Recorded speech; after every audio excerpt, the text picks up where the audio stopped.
Hezbollah pounded northern Israel with rockets today, a day after the militant group's leader vowed to retaliate against Israel for a mass bombing attack. Hezbollah says its attack targeted air defense bases as well as the headquarters of an Israeli armored brigade. NBC's Sanchez reports on the damage from Tel Aviv.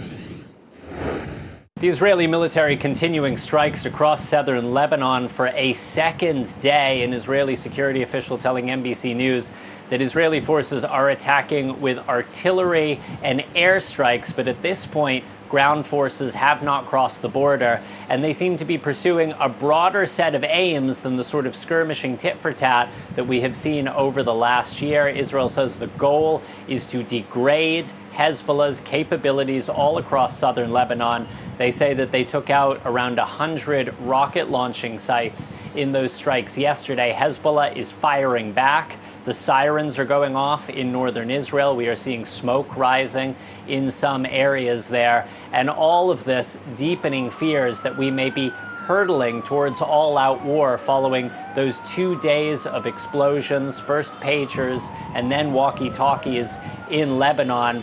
U.S. officials say that was a vast, covert Israeli operation targeting Hezbollah members, but a number of civilians are known to have been killed in that attack, which is drawing increasing criticism from human rights groups and some Democratic members of Congress.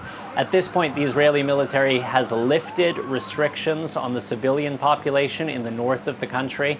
That appears to be a sign that they are not anticipating an immediate escalation.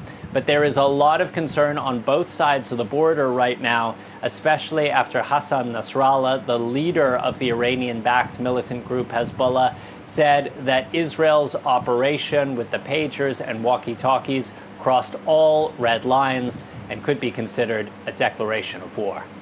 Sanchez, NBC News, Tel Aviv. In the wake of those deadly explosions in Lebanon this week, Qatar Airways is banning pagers and two-way radios on board planes leaving out of Beirut's airport. The ban applies for checked and carry-on luggage as well as in cargo storage. Lebanon's health ministry says 37 people have been killed and around 3,000 injured by those exploding pagers and walkie-talkies. Yes, this is a claim being put out by the Israeli military. It hasn't been confirmed either by Lebanese government sources or by Hezbollah. Now, significantly, the Israeli announcement doesn't just mention Aqil. It says that the top operatives and chain of command of the Radwan unit, which is Hezbollah's elite military unit, were eliminated. This, if true, is certainly highly significant, because what we've been seeing going back to the 30th of July when Fuad Shukr, the head of the military wing of Hezbollah, was killed in an Israeli strike in Beirut, including the events of this week, Tuesday's pager attacks, Wednesday's walkie-talkie attacks, and now this represents, if this last strike did indeed kill Aqil and the other members of the Radwan force, a body blow to Hezbollah. This is not a battle in the battle zone on the border. This battle has been brought to the heart of the Lebanese capital.